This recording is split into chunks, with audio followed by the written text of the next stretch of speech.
All right, let's make a formal introduction for our listeners. Good afternoon, Daniel. My name is Claudio, and I'm calling you from Washington, D.C. From the studio in Fairfax City. We're very grateful that Daniel Biro accepted our invitation to our show. Daniel, welcome to the show, man. Thank you, Claudio. It's an honor for me, and I've been checking out your radio stations, and they're amazing. Already, how many exciting interviews you got there? So I'm in good company, or probably I'm a bit scared of being put in the same company of some of the great people you've got on. So thanks Thank for you. inviting. Thanks for inviting me. No, you're good, man. Don't worry. Daniel, let's go back to the beginning of your life. Were you born like in a musical family? I mean, how old were you when you perhaps began taking piano lesson or guitar lesson? We didn't have Okay. keyboards at the time, so people would take Yeah. piano. Yeah.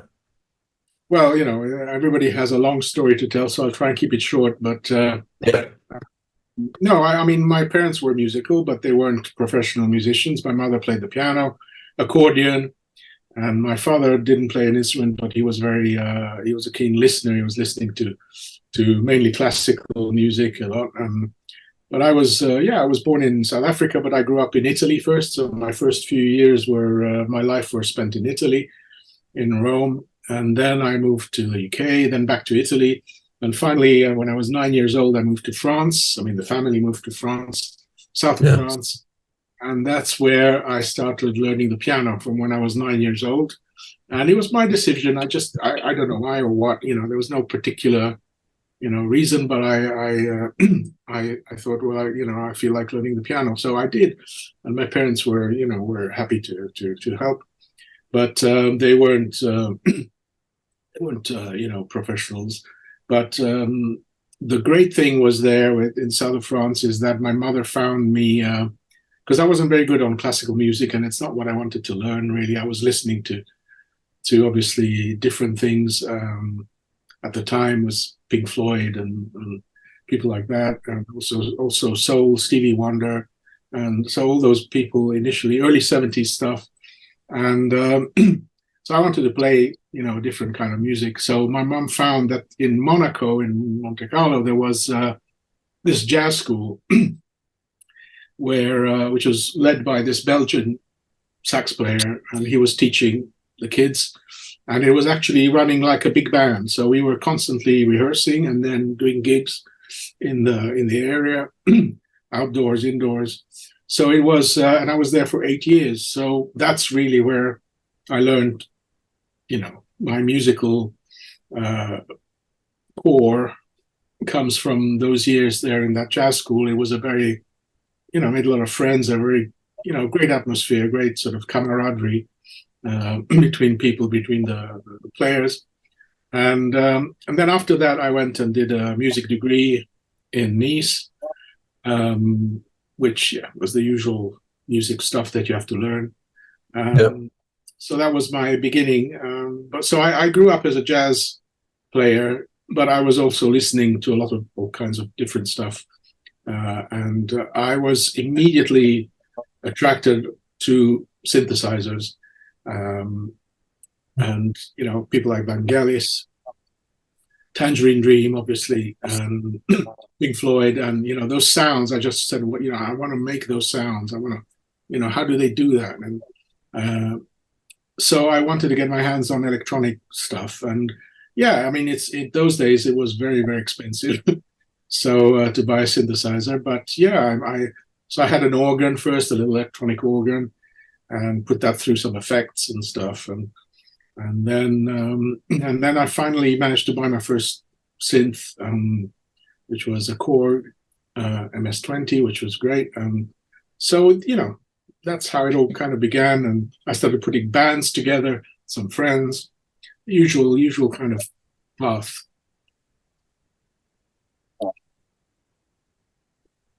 Is it difficult to make a living as a musician? Would you have done it differently if you have the opportunity to go back in your life?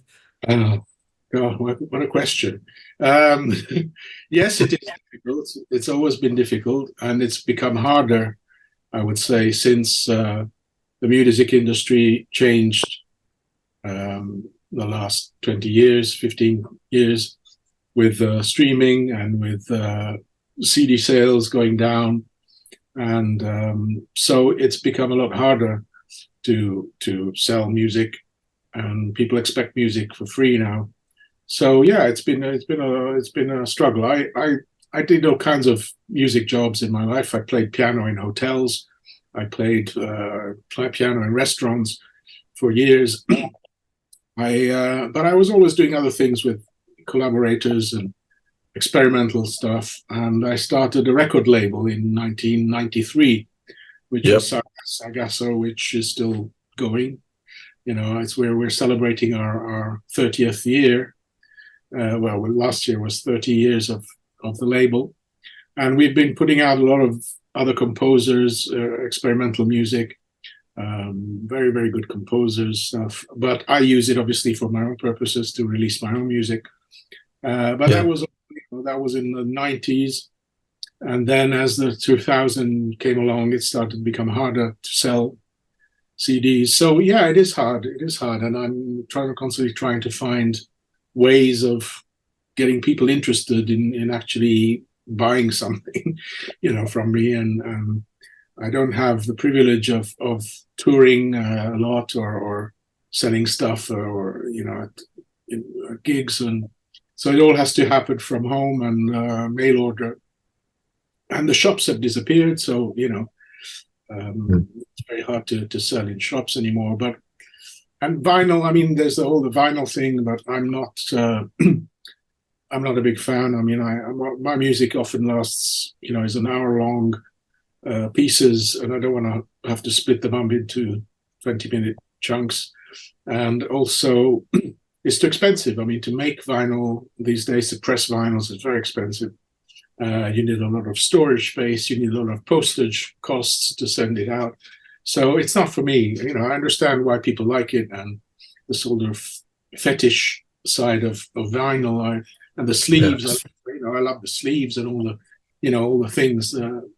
But I can't, you know, I can't invest money into vinyl. So it's still CDs for me, and I try and do limited editions that people might be interested in, and subscription. You know, people can subscribe to what I do, and every month they get some free unreleased tracks and interesting things that will probably never see the day of light otherwise, and one-to-one chats sometimes even, and things like that.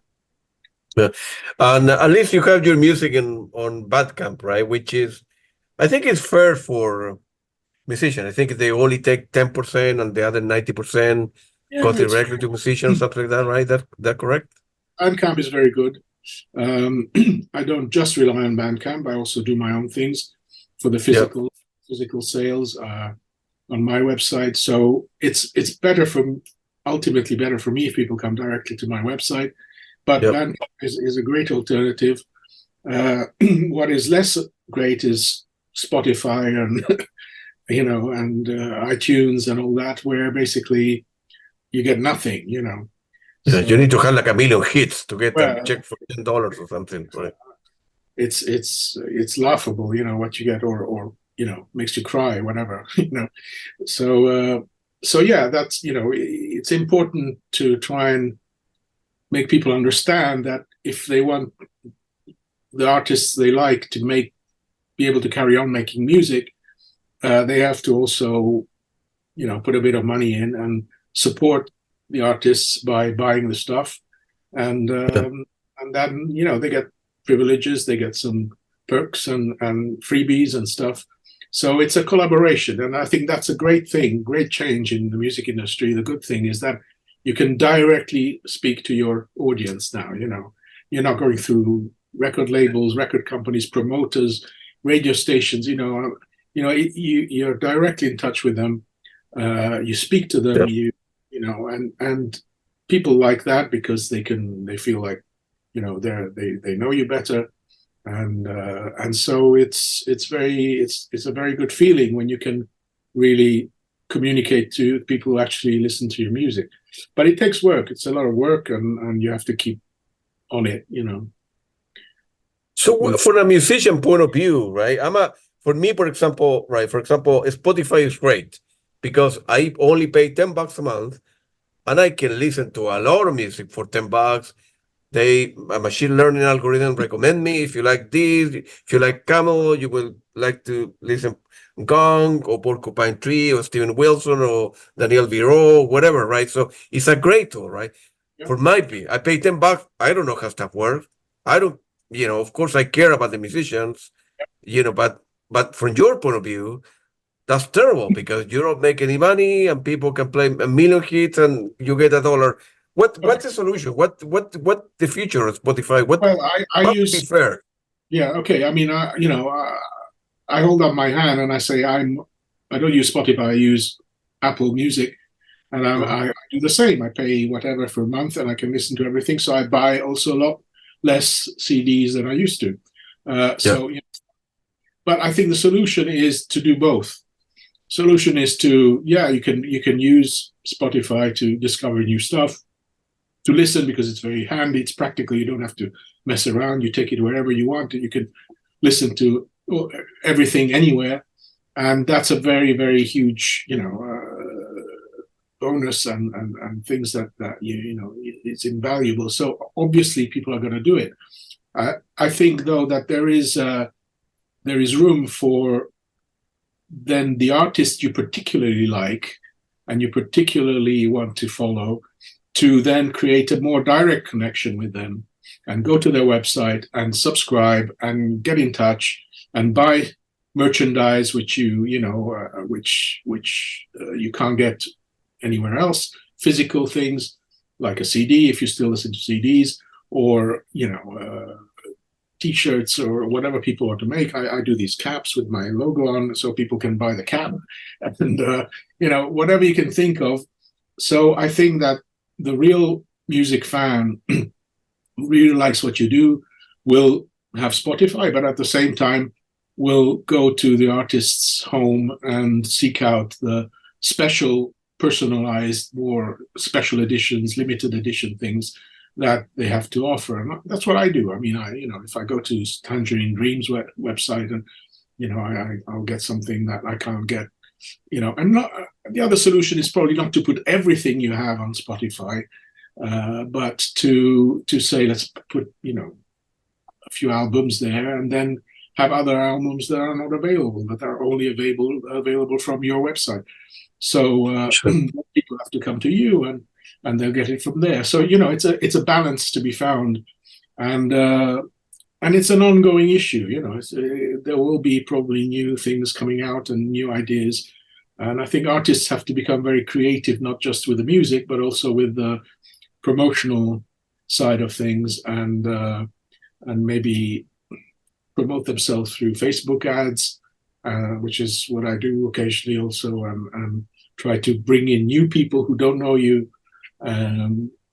And then, okay, those people, some will go to Spotify to check you out, which is fine. But those who really like you, they will come to you, And I think there's enough people out there in the world that even if you have, 5,000 real fans, you can make a very good living if they buy regularly from you. It's enough. You don't need 10 million people. That's correct. Yeah. I think, unfortunately, many musicians, I'm saying in general terms, right?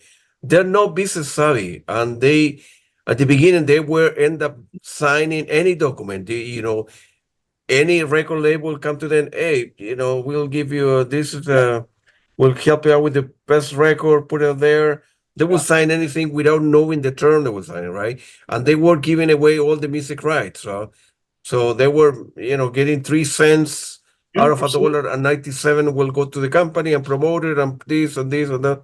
So they were poor. They were great group. They got ripped off, and they were get ripped off. Yeah, they were ripped off, and there was no other way. You had to go through these people, and recording studio time costs hundreds of dollars an hour, and to make an album, you had to rush in and so it was very hard. But now obviously it's everything's a lot easier. but on the other side, it's also harder to sell music. So, as far as the savvy is concerned, I spent a lot of time learning how to put Facebook ads, how to, promote yourself online, how to create merchandise that people might like. So, there are people out there who are teaching you stuff, and you can learn a lot. And I think musicians will just have to learn.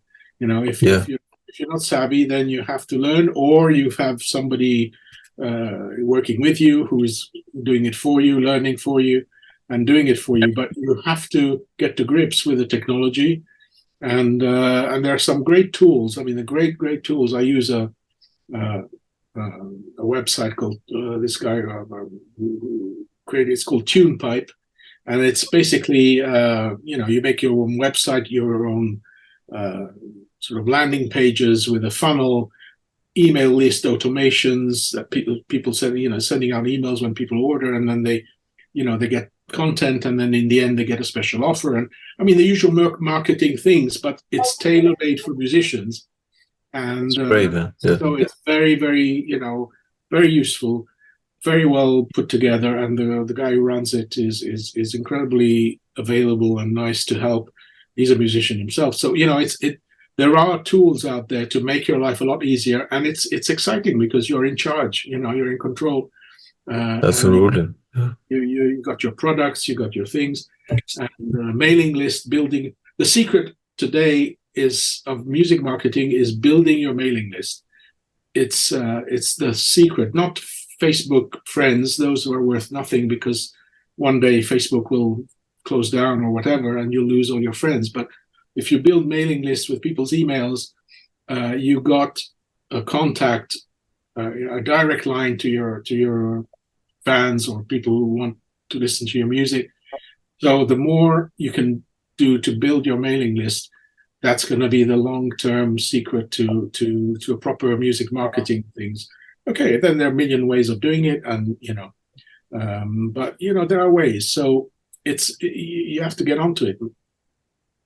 Yeah, right. That's great.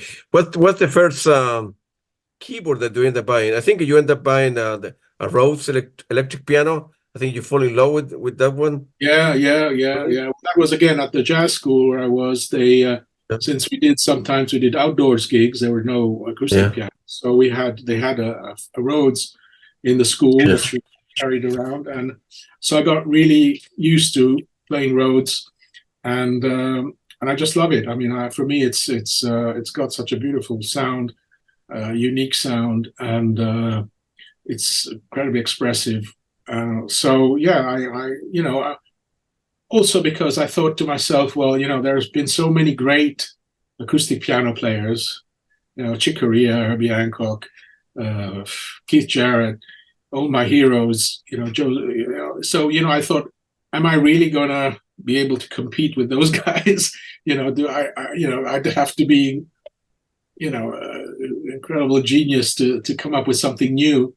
So I thought, well, I'm gonna, specialize into different sound and try and make my sound around the Rhodes rather than an acoustic piano. And with then all the synthesizers and stuff. So that was a bit of a way for me to create a personality, which is a sound which is more personal to me, than try to compete on the piano side. I still love the piano. I still love the acoustic piano, but I first of all don't have the space to have one or the money to buy a good one. But the Rhodes has been great. And then little by little, as you were, maturing your life, making a little more money, putting it into keyboard, and then the next one, and use the new ones, right? Yeah. Well, it's an addiction, man. It's an addiction. Oh, yeah. Tell me about it. Yeah, so I've been through all the keyboards that you can think of, buying them, reselling them, buying another thing, reselling it, and I'm still going. But I've kind of settled for the vintage old synths, which I really love, the Moogs, the Rolands, the old Korgs, and and so I tend to now use those for my live work, for which I do live concerts in the studio here, Yeah. to play those, and also the new Moog matriarchs and things like that. So those are just the most amazing synths for me. Mm. I use computer sounds as well, the plugins and stuff, but that's more when I do like film music work or things like that, where I need to come up with sounds quickly. And but for playing as an instrument, it's the Rhodes, it's the old keyboards, because they're so quirky, they have such strong personalities, and sometimes can be a bit out of tune or go wrong or do things that you don't expect. So they have character. But yeah, I mean, I'm always on the lookout for what I can afford, but the prices have gone completely crazy for these old machines now. Oh yeah. I think If at I least the fact. Sorry, go ahead. Go if I had known what they would be worth today, I would have kept all the old ones as well. ahead. I think at the factory, the Moog factory is in North Carolina. I think it's like 4 hours from here. I think it's Oh yeah, okay, you should yeah, go, it's man. huh? You should go and interview them. I think I should. I have interviewed so many electronic musician guys and girls, and I think I should check out the place. Yeah, I you got should. the first true record that I got in my life when I was born in Chile, in South Okay, America, and I came to the United States to study. And I think my first three records when I was 14, I think it was when a Tangerine Dream one, probably Pan Metheny, and then a Genesis of Pink Floyd album. Those yeah, were the first three. And I fall in love with Tangerine Dream at the time. And of course, that was before the internet, yeah, before cell phone. So you were reading magazine, right? Like yeah, the yeah, equivalent of Melody Maker, and yeah. I was listening to the album and I say, man, how this guy produced the music? And of Yeah. course, there was no internet, so you couldn't look at what is a Moog, what is a synthesizer.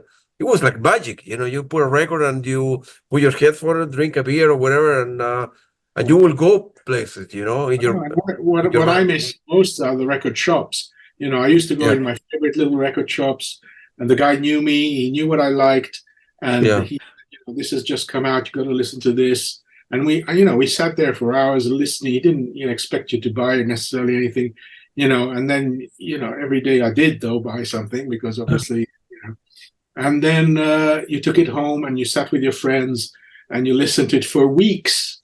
I mean, today people listen to an album once or twice, then they move on to the next thing, or next one, next one. In our days, it was an album was an event which Oh yeah, lasted for weeks, and you sat and yeah. you listened to it over and over, and then you discussed it, and so when a new Pink Floyd came out, when a new Tangerine Dream or whatever, and it was through the friends that you learned and discovered new things. Mm.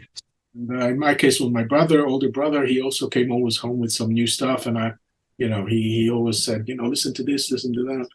And but yeah, my first things were also probably Tangerine Dream, early Vangelis, and then I heard Chicoria the first time, Return to Forever, Yeah. Weather Report, Herbie Hancock. And I couldn't, I didn't have a clue what they were doing, so, but it was just so invasive, it just took your soul, and like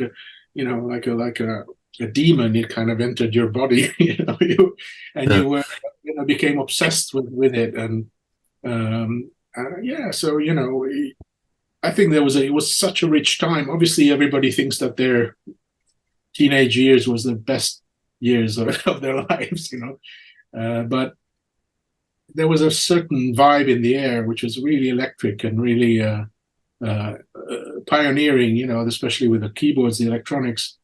Nobody had done those sounds before, nobody had Oh heard yeah, before. So Klaus Schulze also, yeah. and and you heard these things and you just said, well, what is that, So Yeah, it Klaus was, Schulze is amazing guy, man. And then I don't know if you know. Of course, I think you know Popol Vuh, right? Who wrote a lot of music for the Bergman Herzog yes, movies, yes, yes, yes, yes, yes. and Yeah, that I was know. magic how they put the music together. And okay, they were inspired by other things, but it was a really spiritually, kind of involving listening experiences, with Santana, Caravanserai, or those albums. You couldn't get enough of them. And Mike Oldfield also, I love Mike Oldfield. But, when Tubular Bells came out, I just thought, what is this? What kind of music? Oh yeah, yeah, yeah. So it was people are taking risks, and because the record companies didn't really know what was going on either, they just let these guys do what they wanted, before, and if it sold, fine. If it didn't, well, they moved on to something else. But then it became a lot more commercialized, a lot more cynical and money making. Whereas in those days, they said, well, here's, go into the studio, do something, and we'll see. We'll put it out. We'll see what happens. And that's how Yes came out on Genesis, and Virgin. Richard Branson didn't know anything about music. He was but he just said, okay, let's do it, and he was a good salesman, so he managed to get the stuff out. But there was freedom. There's much more freedom, which I think today has come back. That freedom has come back because people can just do whatever they want and put their music out there without anybody telling them what to do. So that freedom is back. It's just what is missing now is the way to make money out of it. Yeah, but plus nowadays it's a lot easier with a good computer and some software. You can do everything on your own. You don't have to go to a record label. You can, create your own CD, sell it online a little bit, make a little bit of money, or at least record your investment. But no expensive studios or no manager or. Not everything is good, obviously, because today anybody, in those days you had to, if you weren't good, probably the record company wouldn't even look at you. But today anybody. Yeah. So there's a lot of rubbish and a lot of stuff which is just, pressing buttons on a computer and not, no skill involved. So what I miss today a bit is people who actually can play their instrument well, and you sometimes struggle to find people who actually can play properly. But there's some great guitarists out there, some great keyboardists, but it's harder to find people who have put in the work to learn the instrument and skills, and and who can then learn how to compose, learn how music theory, all those things do help if you put some effort in, because you are more able to go straight to the point of what you want rather than reinventing the wheel, every time. And Yes, absolutely, yeah. You can build on existing structures. For me, Tangerine Dream, the original member, and then of course Mike Oldfield and Wendy Carlos, they were revolutionaries at the time. I mean, it's amazing, They were, and they still are considered. I mean, the good thing is that they still are considered like that, and the great thing is that some of them are still around. I mean, take Jean-Michel Jarre. I mean, whatever you think of his stuff, but he's still doing really good stuff, and he's actually getting better with age. I mean, his last one, Oxymore, I think, is a fantastic album, and it's really experimental. It's very hard, it's hard going. It's not just little ditties, tunes, it's complex sound design, and he knows what he's doing, and so those guys were, he's 70 something, or he's still going strong. And Tangerine Dream, okay, they're kind of next generation Tangerine Dream now, but they're carrying on the flame, and absolutely, yeah. Peter Gabriel now, new album, these guys are really still on the edge of what what is being done. So it's good that they're still around, Absolutely, and actually the latest album from Peter Gabriel, I.O., is a masterpiece, man. It's very, very good. Yeah, it's it took him 20 years to do it, but it was. That's right. That's how it is. You have to do something which is really worth having. There's so much music coming out every week. If you're going to do something more to add something to that, it's got to be worthwhile. Otherwise, don't do it, because you're just adding to the noise. Yep, absolutely. Over in your career, you have been collaborated with filmmaker, numerous recording projects, award-winning films, soundtrack, and everything in between, man. How you manage, man? I just do what comes along, I don't say, well, today I'm going to do this. And if something comes along, I'll do it. Because first of all, I enjoy doing all kinds of different things. And I especially enjoy doing music for films. Although I haven't done, we're not talking Marvel blockbusters here. We're talking more documentaries or sort of more experimental films. Yeah, And I just love working to picture or I've done work for theater, also for contemporary dance choreographers. So I love working to visuals and having a collaboration with artists from other disciplines. I think that's really enriching. It really makes your life more interesting, and you can really collaborate to make something which is more than the sum of its parts, which becomes something bigger. So yeah, film I love. Whenever I can, if something comes along, I'll do it. Yeah, it's not easy to get the good jobs, but I've been lucky. I've worked collaboratively with a lot of nice people, and I think that's the main thing. I have never, very rarely, or never put up with doing things I don't like, and I know that in music sometimes you have to do a lot of stuff that you don't like, and maybe I've been lucky, or maybe I just didn't want to do it. So it's always been interesting. unfortunately, right, for I don't know if in TV or ad commercial, but in the film industry, the music is done toward the end, and the percentage allocated for the particular budget. If the budget is, I don't know, in film that are not Hollywood related, once it's like $1 million, and you get only like 2% for music, or if any. Yeah. And so you do it more because maybe you will like the Well, the it's documentary or whatever it is than what again you get paid for. it's gone down a lot because Yeah. of library music. Everybody, these companies, film companies, production companies, the last thing they want is spend money on the music. So they're Yeah. gonna go to the music libraries who they say, give me a mellow track with some, harp in it or something, and they'll come up with something, and they'll just pay a couple $100 and that's it. So Yeah. there are fewer opportunities to make original music for film.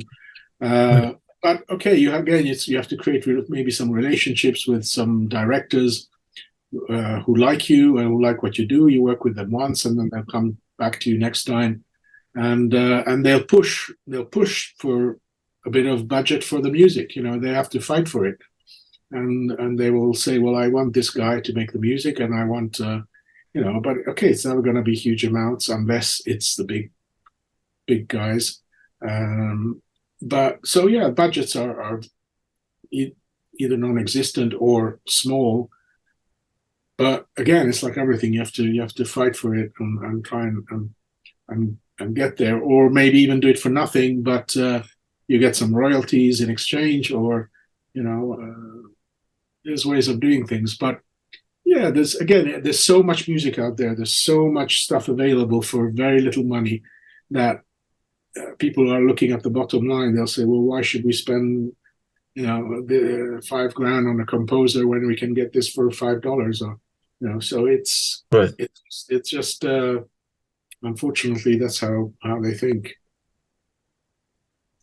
In your case, instead of when you go to your studio to work every day, you work without having a project on mind, or a company hire you to do a 20-second ad for a car company, and you work in that, or you work, I want to type this kind of stuff, this kind of music, I feel like I'm writing something like that, and then to see where that will fit into your line of project that you may have coming in, or how Well, you.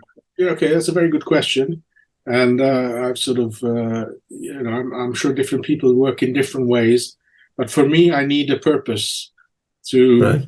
go to the studio and do something. So if I don't have one, let's say for either film or, then I create some for myself. So Right. I before I start doing anything, I create a project in my mind, and I say this album or whatever will be about this, and I want to focus on this kind of sound, or I want it to be in this kind of genre, or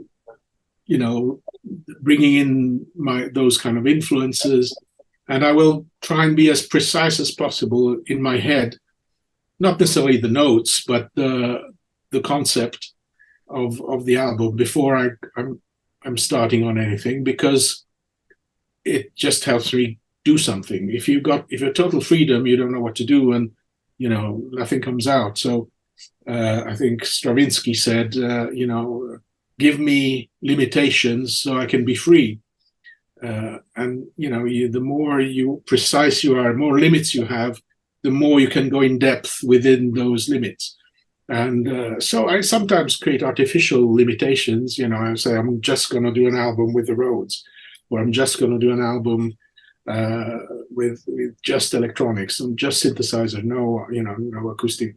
So you try and create things, and then then you can start looking for music and coming up with ideas and start putting into shape.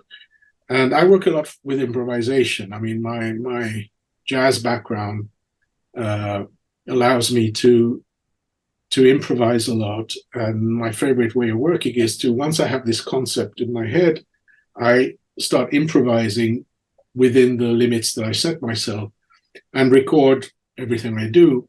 And then I go back and listen to what I've improvised and start editing bits and putting them in order, creating a structure, adding layers to that. And so I start with a spontaneous kind of playing, and then I go back and edit it and build on it. And I find that's, for me, it's a really good way of getting ideas just out in the first place.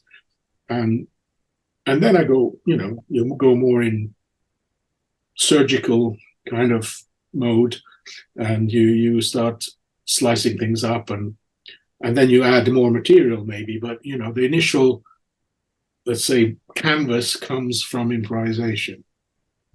Yeah, good for you, man. I was listening to some of your music, as I mentioned to you before last night, and I want to bring your attention three albums. The latest one is Syntrospection number 10. I think it's called When Statues Dream of Mirror. That was released in July 19, 2023, about 6 months ago. That's a very, very good album, man. That's a masterpiece, man. I really like this stuff. Thank How you. could you? I mean, the Syntrospections are a project, again, one of those projects limitations, which I set upon myself, a challenge. And that came out of lockdown. So many people have done things during lockdowns and stuff, COVID and all that. So everybody has their musical COVID project. Mine was I decided I want to do live online concerts here in my studio on Zoom. And they would be totally improvised with no added edits or layers. So I sat down, I switched everything on, and then I just started playing. And I have some loopers and things, so I could create some loops and layer things, but everything was played in one go, and that was it. So I started with Syntrospections number 1, and I ended up doing 10 of these concerts. So what you hear on the number 10 is basically a live set of purely improvised. And the idea was not to have anything prepared, no music, no, nothing prepared musically. I just set the sounds before each concert. I set the sounds on each keyboard to try and create an interesting sound on each keyboard. And that would be then my orchestra, if you like. Those would be the sounds I'd use. But in terms of where the music would go, or what genre it'd be in, and what way it would take me, that was totally unprepared and improvised. So that was the challenge, and I must say it was so enjoyable. And because you come in with nothing, and you have to do something, and it's got to make sense, and you got to try and make it go somewhere interesting. And so it's that challenge always of improvisation, where you you kind of make it up as you go along, uh, bringing in as much as you can of your past experience. But it's so yeah, that's what I did with those introspections. Now my very new album, which is coming out, which is I just got received the CDs now, is coming out in the spring, is a also purely electronic synth album, but it's more structured, so it's more composed. And it's called Hotel Erica, and that will be out soon. So, I've made now a few albums with just synths. Maybe next time I'll do something else. Yeah, good for you, man. And this introspection, you will send a Zoom link. People, I suppose, will pay whatever a fee, and then okay, it's going to be February the 2nd at 4 p.m. standard time, whatever, and then people pay a fee and will join the Zoom link, and then you Yeah, will play that and was, then record it at the end and create like a CD, or yeah, people that can was it. download that, right? That was it. That was it. And Yeah, I mean, there was a small fee, or I just said, well, you just give me what you want, and correct. Yeah, but the idea was that I would go back the next day, or a couple of days, and yeah, mix it, because it was all recorded on separate tracks. So each instrument had its own track. I recorded it right. all, multi-track, so I could go back and at least mix it properly. So I Yeah, went back, mixed everything properly, added maybe just some reverbs and effects where it needed, and then the album would be out immediately on digitally the next week. So I wanted things to be done quickly, and concert editing out, yeah, so people then would be able to buy the album probably a week later after the concert. And that was the yeah, idea. The new album, which I did, it took a lot of time, and was yeah, more one of my other albums called 120, which was also more composed, keyboard based, but more composed. And they're all instrumental, obviously. I don't do vocals anymore. I did one hour vocal album, but now I use my friend Colin for vocals much better than me. And yeah, and so those were much more composed albums. So I there were probably improvised elements as well, but it was more about creating a really good structure and layering things and paying attention to details. So the Hotel Erica album now is more of a composed album. yeah, yeah. And by the way, before we talked about the album, still with our friend Colin, Introspection number 9, The Empire of the Lie, is very good too, man. Thank you. I don't have the talent that you have to improvise stuff. I cannot do it. Are you See, it's a playing? deep. No, I don't play any instrument. I don't know how to read music. I'm passionate about listening to music. No, I don't have that kind of talent. You don't know. Huh? You don't know. Give it a try. Maybe one day I should get a use book or synthesizer and play. Right. No, I never learned how to play, or I'm clumsy, and I don't have patience, I think, and I don't know how to read. But I've been listening to music for 50 years now, 2 hours a day, and music has given me so much satisfaction, Daniel, without playing any instrument or A chord or B chord or whatever that means. Music take me places. I mean, we live in crazy time, man. We live in crazy time with this work and Ukraine and Russia and Israel, Palestine, and poor people dying all over the world, this or that. Music, it's keep us sane, I suppose. I don't know. That's the best way to describe. Music has a special power, and Oh yeah, not because I do it, but I think I'm also a listener. Like you, I started off as yeah, a listener. I still am a listener, and the only reason I make music is because I feel that I also want to make something that I might want to one day listen to. I mean, I'm just sure. trying to do something that so it's all about listening ultimately, and but music has a special power in the sense that, I don't know, maybe more than other art forms. Maybe I'm wrong, but because it's just to do with the ears and not the eyes, or in a way also not the intellect necessarily much. It goes straight to your core. It goes straight to your heart, straight to your soul, and so it's a much, it's a direct line to your inner being. So I think that's why people can't explain it, and yet find so much depth in music, is that it expresses things that we cannot put into words, that we cannot express, that we don't have words or even ideas enough to know what it's about. But the music will make us recognize that. It's sort of, we say, yeah, I know what this is about. When you hear things, and when I says, I feel that. And people who feel that together, it just shows that we are human beings. That we are, with all the bullshit and all the stuff that goes on, and as you say, we're living in awful times, and there's so much arrogance, and there's so much greed and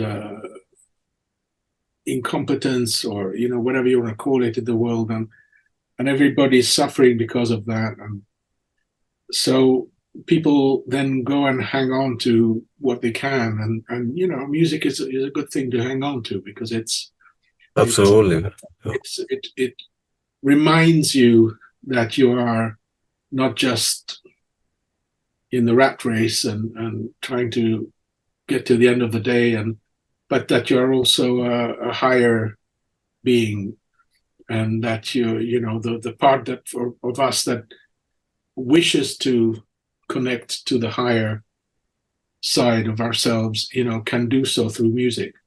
And, absolutely, man. Yeah, that's what people find it. So it plays a role. I don't think it can change the world. I don't think necessarily can stop the horrors, or stop the wars, or stop the abuse that people are under, or I don't think it can do that. So I don't believe in political music. I don't really believe in putting messages necessarily in, that are explicitly political into the music. I don't think that.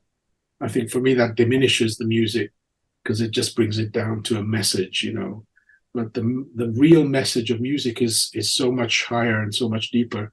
We don't need to pin it down to something specific. So I don't think it can change the world, but it can certainly remind us of who we are supposed to be. yeah, absolutely. No, well, very well said, man.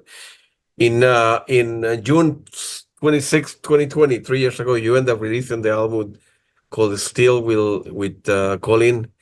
And man, that's a masterpiece, man.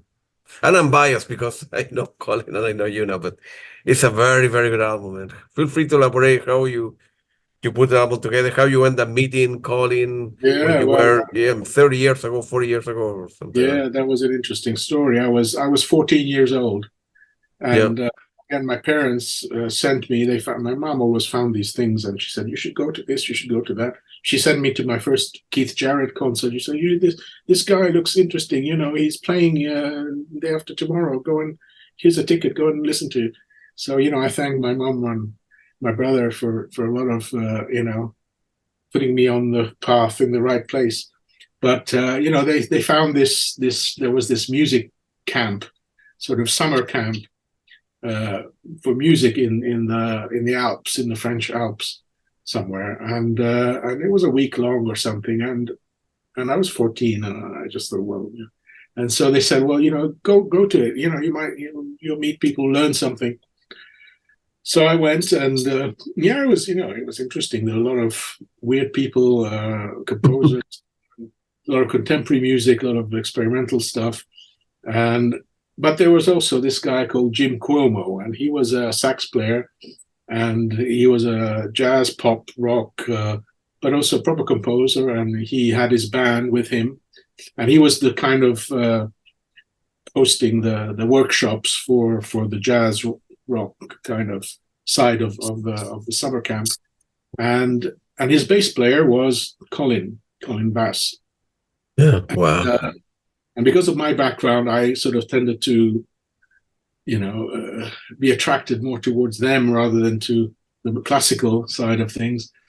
And they were so nice to me. I mean, they were, he was 10 years older than me, and Jim was also, and they were so nice, encouraging, and I became friendly, and they were a great band. He was, that sort of Steely Dan kind of songs, and which I love. One of my favorite bands, Steely Dan. So I loved their stuff, and we just got friendly, and afterwards, I told him I was in this jazz school in Monaco, and so Jim one day turns up in Monaco and says, "Hi, I'm here," and so we kept in touch with Jim. And when I came to London in 1985, so I was 22 years old with my band, we had a band, and we came over to London to find fame and fortune, which didn't work out. But when I came here, I had his number. So I rang up Colin, and he was, again, so nice, and he listened to our demos, and he said, "They're great," And so since then, since I came to London, we occasionally kept in touch, and he's been a bit like a big brother to me. He's been always, on several occasions, he tried to put me in touch.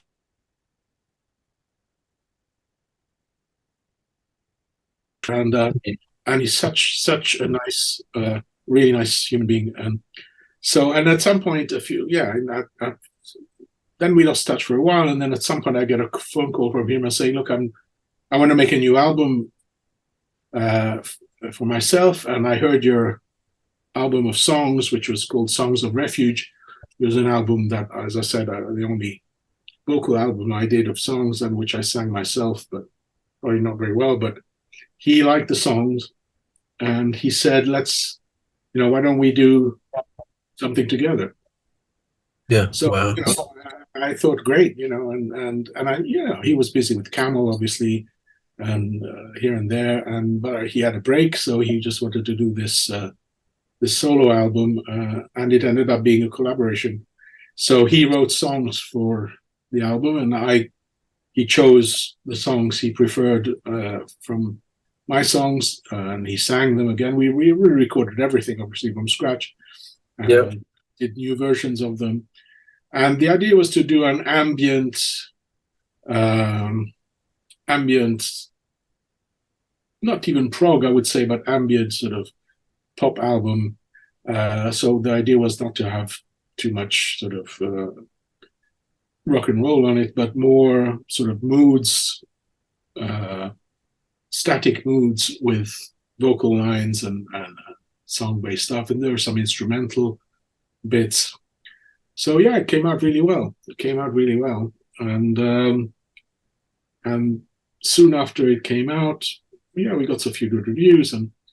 But then I just discovered this whole batch of songs that I had written even further back for another band, which I was playing with. And I just thought, well, there's all these other songs that I'd like to redo. Why don't we start working straight away on the next album? So wow. we did, but everything takes a long time because he's busy. He lives in Wales, and he's got a farm. He's got a health shop, food shop, and so he's living parallel lives, several lives, and so we started working, and the idea there, again, the concept a little bit was to try and make a little bit more upbeat songs. And because, we were a bit fed up of being sad and melancholy, so we decided to be a little bit happier for this one. And so, we're just finishing, literally now mixing the last song. So it will be mastered soon, a couple of weeks, and should be out in the spring again. And I think I really like it because it's just more upbeat and more pop, a bit more pop, but there's some nice prog moments as well, a bit, and we've got a very special guest on it as well, Yep. which was an amazing thing to have. So we've got some very nice guitar solos and guitar contribution from by Andy Latimer from Camel, which we were very pleased that he accepted, and he was very generous with his time and his beautiful guitar tone. So yeah, it'll be he added a whole new layer of beauty to what we were doing. So yeah, Wow. Nice. we're releasing it. Yeah, good for you. And I think I saw that you have a couple of videos on YouTube. I think the first one is called The Hunting Game, Yeah, and the second is Back Again. They're very yeah. well done and very well Well, done. And Hunting Game is one of Colin's songs, and Back Again is one of my songs. And yeah, yeah, I mean, I do the videos. We do the videos ourselves because we can. Again, it's something you can do these days. I mean, imagine in the old days you have to hire a film crew to go out and and make a film video. stuff.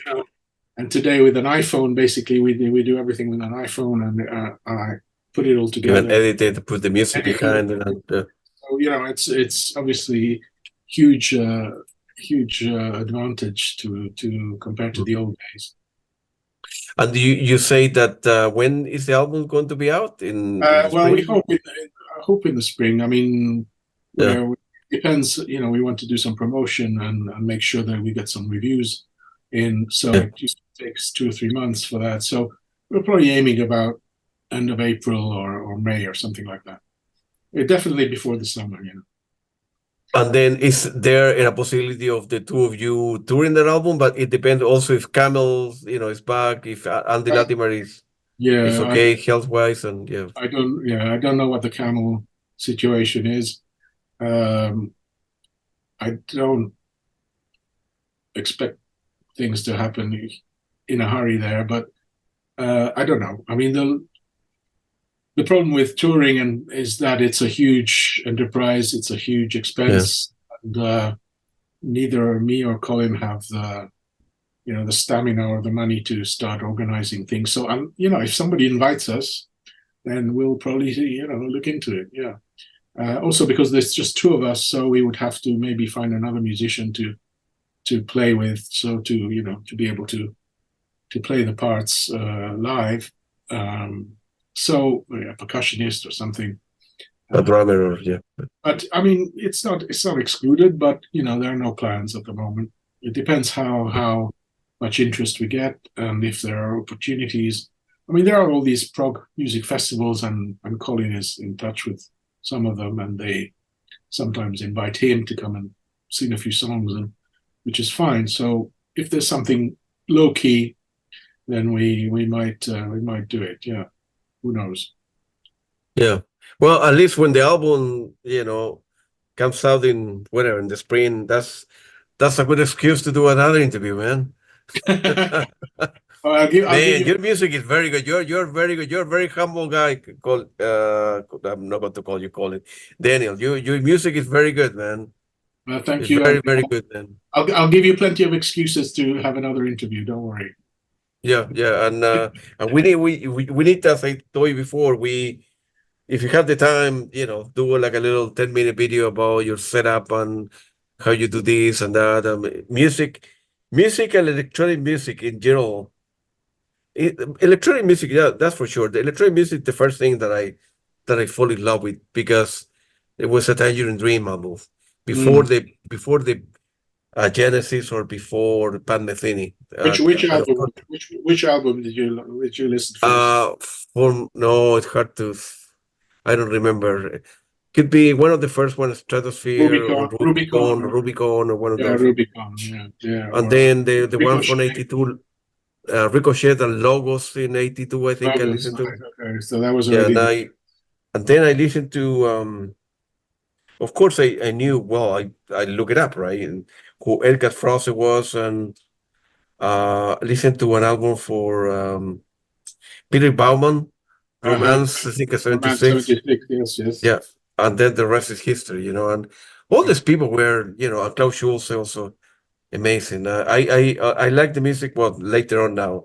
Um, Manuel Goshin as well, Yes, yes, National Tempo. absolutely. What he did to synthesizers, what to guitars, what those people did to synthesizers. That's He right. took the guitar That's and an amazing guy, man.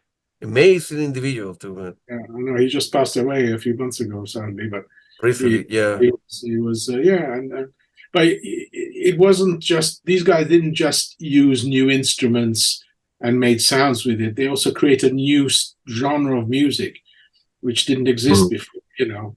They were really creating not just the sounds and using new tools, but they were also because I love Wendy Carlos, but she was basically copying classical music and making it into synthesizer electronic music, which was fine because it shows the possibilities of the synth. But Tangerine Dream or Klaus Schulze, they actually created a whole new style of music, uh, cosmic, whatever you want to call it. And Vangelis as well, his early albums, Heaven and Hell and Albedo 0.39. I mean, those were such new kinds of music, new styles of music. So, and the instruments were just part of that. But so, they were also very good creators, in terms of their minds. And okay, it didn't come from nothing. It all came from, psychedelic era and Pink Floyd and all that kind of, smoking a lot of grass and different kinds of things that put you in a state and they were, and that's what people liked. I mean, it was a kind of, it was a ceremony, the people went there and sat and listened and they got, they just traveled, in the cosmos. And that was the time when people did that. But it was new. It was really new. I mean, there was and yeah, there was a magic about it, real magic. I know you are a big fan of Vangelis and Vangelis, the way you pronounce it. It's unfortunately he passed away recently. Well, not that recently, but he was another human being, unbelievable guy. He was in another world altogether. I mean, he another level altogether. I think my opinion. Absolutely. And I did a talk online. One of my introspections evenings was started off with a talk about him just after he passed away, and I played my favorite tracks, and I tried to Mm. find a little bit investigate what made him so special, and then after that I played a improvised set, and and when the album came out, it was called Earthly Reflections. Oh uh, yeah, that's it's got that Vangelis flavor in it because of the talk that we had beforehand. And but yeah, I mean, for me, he was a visionary. I mean, he really okay. Afterwards, I'm not keen on everything he did, and I didn't, everything. A lot of these people then later on did things which, I kind of lost me. Also, Tangerine Dream in the '80s, I thought, yeah. it's not '90s, but the early those '70s first few albums that these people did were were really really special because they mixed in so much, so many elements, and what came out was just defying all genres. And okay, Mike Oldfield did the same, and it was Yeah. just there was nothing like it.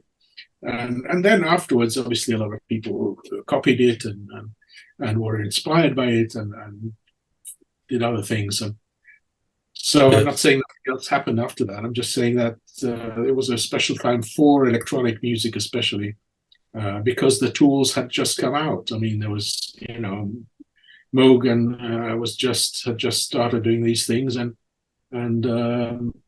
the musicians were but also people like Stevie Wonder. I mean, if you listen to his use of the keyboards on his early album, Inner Visions and Talking Book.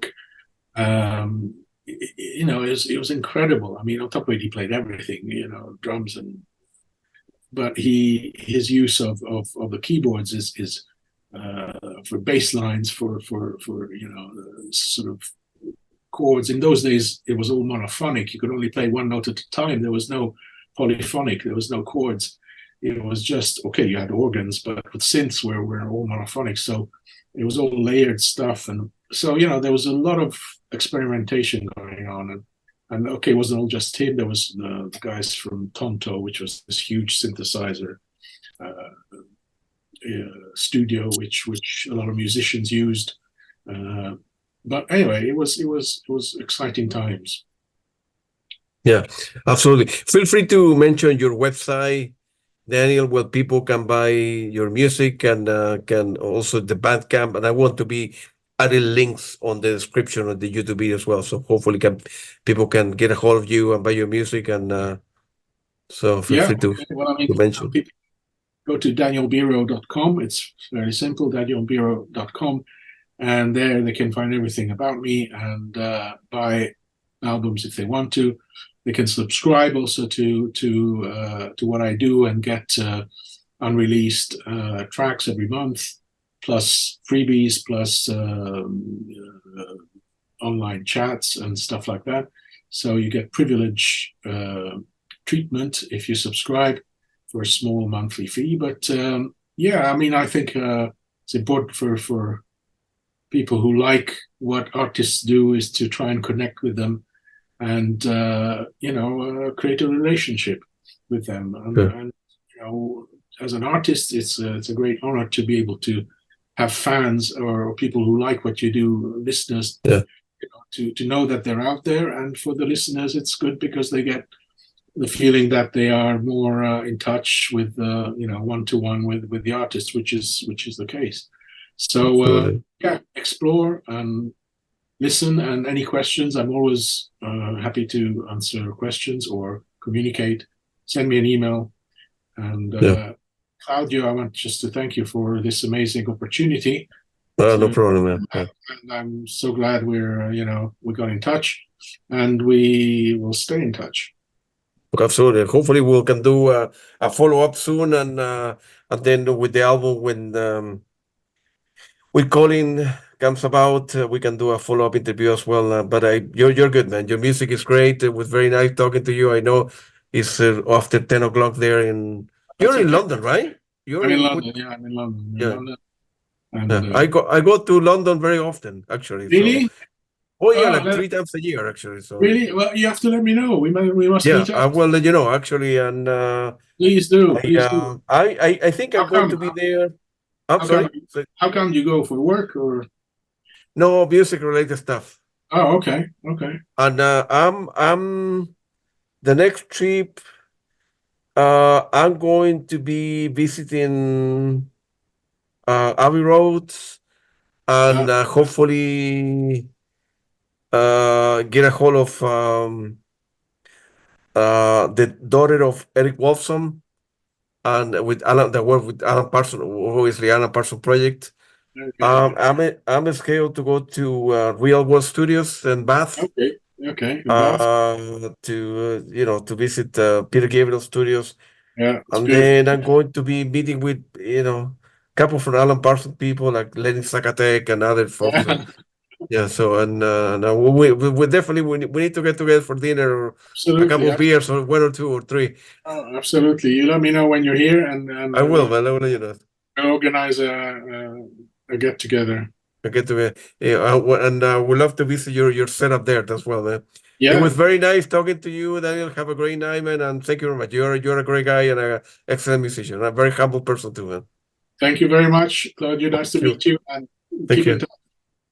You bet, man. Thank you. Appreciate it. Thank you. Bye.